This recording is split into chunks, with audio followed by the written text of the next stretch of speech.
10 अप्रैल 2025 को एफबीआर की तरफ से एक लेटर, एक सर्कुलर जारी किया गया है जिसमें यह कहा गया है कि तमाम जो रजिस्टर्ड पर्सन है, तमाम रजिस्टर्ड लोग जो बिजनेस कर रहे हैं, सेल टैक्स में रजिस्टर्ड हैं, उन्होंने अपने आप को डिजिटल इनवॉइस पे रजिस्टर्ड करवाना है। इसकी क्या डेडलाइन है, क्या ये सब पे अप्लाई होगा, इस डॉक्यूमेंट का क्या पर्पस है, इससे पहले कितने डॉक्यूमेंट इशू हो चुके हैं, किस तरीके से दूसरे डॉक्यूमेंट जो पहले इशू हो चुके हैं उनको हमने कनेक्ट करना है। आज के इस लेक्चर में इस कॉन्सेप्ट को स्टडी करते हैं। आप देखें प्रैक्टिकल लर्निंग है, उसमें फ़हीम महबूब। वापस आते हैं टॉपिक के ऊपर। तो सबसे पहले तो आप ये देखें, ये डॉक्यूमेंट जो है वो इशू किया गया है 10 अप्रैल को, जहां पे उन्होंने ये कहा है कि जो लाइसेंस हमने दो नई पार्टीज हैं, जैसे EY है, अर्नेस्ट एंड यंग है, इसी तरीके से वेब DNA वर्क है, इनको भी जारी किया गया। इससे पहले हमने देखा था कि जो लाइसेंस है सिर्फ हबल को जारी किया गया था। अब हबल जो है वो अपनी मर्जी से फी चार्ज कर रहे थे वो, तो ये एक कंपटीशन क्रिएट नहीं हुआ, मोनोपोली समझी जा रही थी।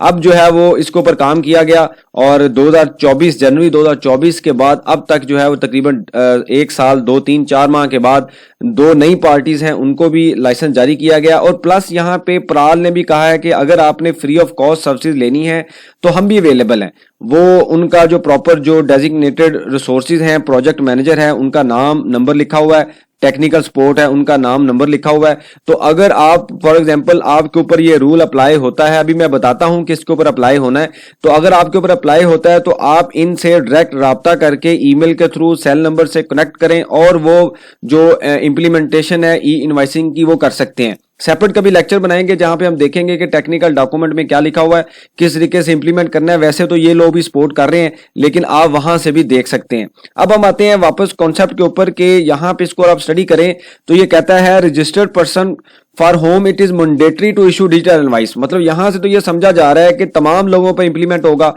तो इससे पहले हम थोड़ा सा बैकग्राउंड समझ लेते हैं कि जनवरी 2024 के अंदर एक SRO जारी किया गया, जिसका जो SRO था 28। यहां पे ये कहा गया कि सबसे पहले डिजिटल इनवॉइस जो है वो हम स्टार्ट करेंगे FMCG सेक्टर के ऊपर। मतलब उनके जो यहाँ जो 3 पॉइंट मेंशन थे, all importer and manufacturer of fast moving consumer goods. उसके बाद आता है all wholesaler including dealer distributor of fast moving consumer goods, यहां पे भी वो पॉइंट आया। उसके बाद आता है all wholesaler come retailer engage in bulk import and supply of fast moving consumer goods. मतलब यह है कि उन्होंने सबसे पहले जो सेक्टर चूज किया वो कौन सा सेक्टर था, FMCG सेक्टर। इससे पहले आपको याद होगा हमने काफी बार डिस्कस किया और आपको आप अपडेट भी है कि पॉइंट ऑफ सेल जो था वो इंस्टॉल किया गया था इसके ऊपर रिटेलर्स के ऊपर। तो रिटेलर को टैक्स नेट के में लाने के लिए पॉइंट ऑफ सेल की रिक्वायरमेंट दे दी गई। ये दिसंबर या नवंबर 2021 से ये जो रूल है अप्लाई हो चुका है और तमाम जो बड़े बड़े रिटेलर्स हैं पॉइंट ऑफ सेल के साथ रजिस्टर्ड है।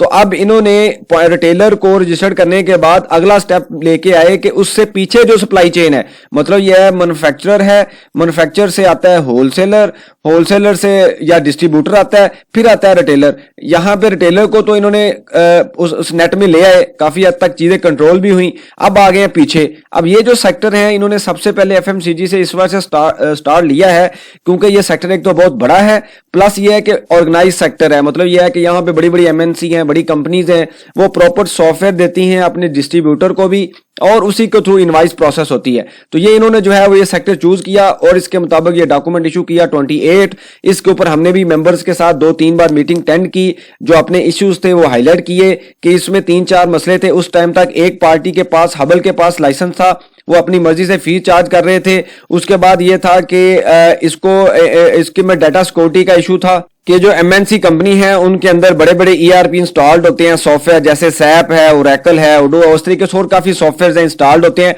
तो यहाँ पे वो डाटा सिक्योरिटी का रिस्क था कि अगर एक ही पार्टी है जो कि लाइसेंस इंटीग्रेटर जिसको लाइसेंस मिला हुआ है, वो किस तरीके से इंश्योर करेंगे कि उनका डाटा जो है वो सिक्योर रहेगा। तो इसके ऊपर काफी कंसर्न आए। उसके बाद FBI ने दोबारा काम किया।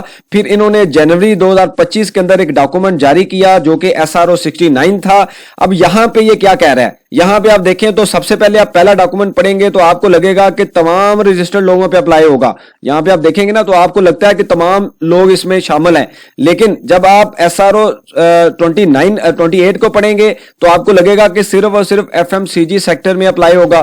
फिर आता है SRO 69, ये जारी हुआ जनवरी 2025 पे। यहां पे वो ये कहता है वही बात कि तमाम लोगों ने इसमें रजिस्टर्ड होना है, लेकिन जो बोर्ड है वो जारी करेगा एक लेटर, नोटिफाई करेगा ऑफिशियल गजट के थ्रू कि किन लोगों ने पहले रजिस्टर्ड होना है। आपको याद होगा कि पॉइंट ऑफ सेल के ऊपर इनकी हर महीने एक लिस्ट जारी होती थी, ये रिटेलर आइडेंटिफाई करते थे, एफबीआर की वेबसाइट पे लिस्ट अपडेट होती थी और उसके बाद कहा जाता था कि इस टाइम तक आप अपने आप को पॉइंट ऑफ सेल के साथ रजिस्टर्ड करवाएं।